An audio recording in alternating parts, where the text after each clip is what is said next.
A lot of people think they are doing everything right. They pay on time, they avoid late fees, they even pay the full balance before the due date, and then they check their credit score and wonder why it's still dropped.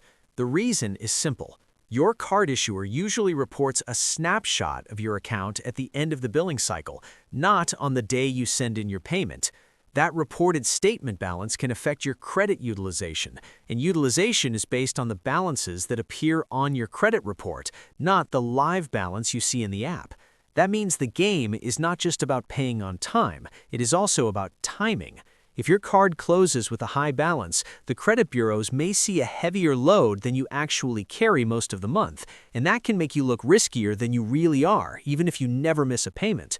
The due date protects you from late fees. The statement date shapes what the system thinks about your debt. Here's the part most people miss. You do not need to run your cards up to the edge to build good credit. In general, lower utilization is better, and people with the strongest scores often keep utilization under 10%. In other words, the goal is not zero activity. The goal is controlled activity that looks clean when the snapshot is taken. So if you've ever felt like the system is punishing you for being responsible, it probably wasn't imagination, it was timing. And once you understand that timing, you stop letting the credit score control you, you start controlling what it sees. Now that you understand the hidden timing, let's talk about how to actually use it. Because once you realize the system is based on a snapshot, a new question comes up. What if you could control what that snapshot shows? This is where the strategy comes in. Most people wait until the due date to pay their credit card. That's what they've been told their whole life. Pay on time, avoid interest, stay responsible. But by the time the due date arrives, the damage may already be done, because the statement has already closed. So instead of paying once a month, smart users shift their timing. They pay before the statement date. Not everything, just enough. Let's say your credit limit is $1,200, and during the month you spend around $700. That's close to 60% utilization, high enough to hurt your score if it gets reported. But a few days before your statement closes, you make a payment. Maybe you bring that balance down to $60 or even $50. Now, when the bank reports your account, it doesn't see $700, it sees $50. That's under 5%. Same spending, completely different outcome. And that's the key idea. You're not changing how you use your money, you're changing what the system sees at the right moment. This is what separates passive users from intentional ones, because once you understand this, you stop reacting to your credit score and you start managing it like a system. You begin to realize that credit isn't just about behavior, it's about presentation, and timing is everything. Now here's where things get a little counterintuitive. Most people assume the best possible strategy is simple.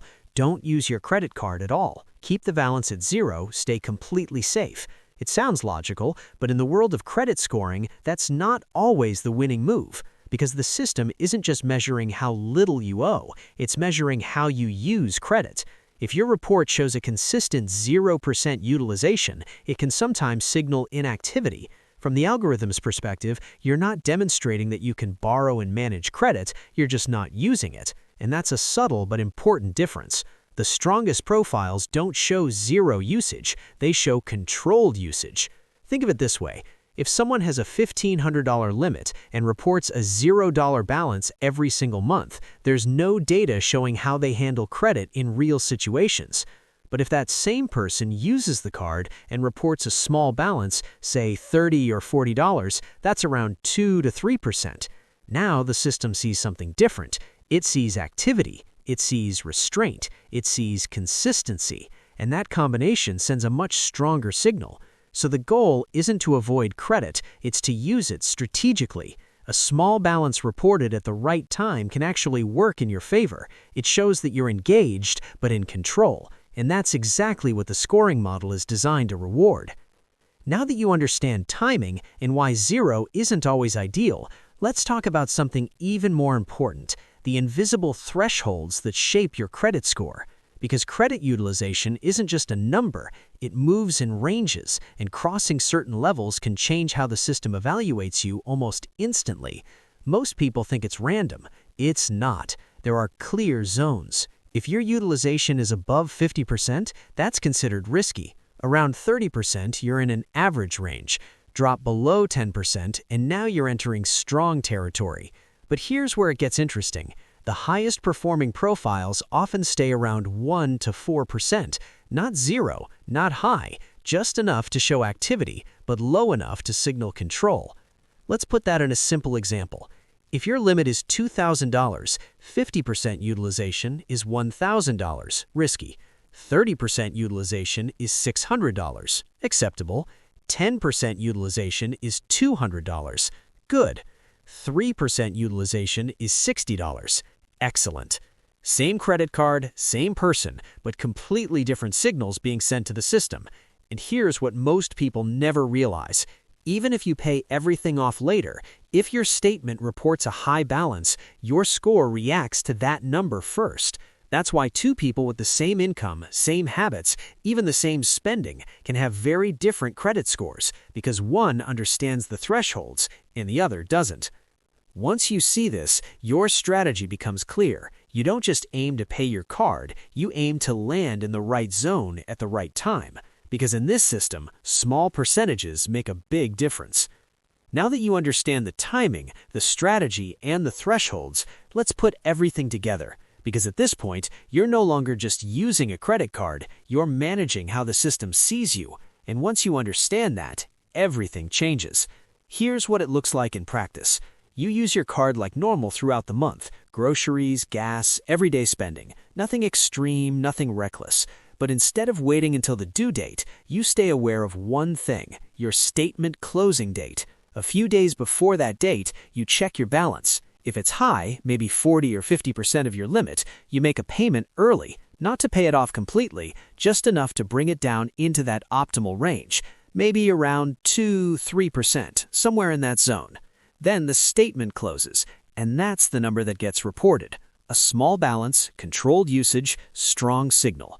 After that, you can still pay off the rest before the due date and avoid interest entirely. So now you've done two things at once. You avoided interest, and you optimized your credit profile. That's the difference between reacting and controlling. Because most people are playing defense with their finances. They're trying not to mess up. But the people who understand this system, they play offense. They use timing. They use structure. They use awareness. And over time, that leads to something powerful. Higher scores, better approvals, lower interest rates, more options, all from the same money, just managed differently. Your credit score isn't just a reflection of your behavior, it's a reflection of what the system sees at specific moments.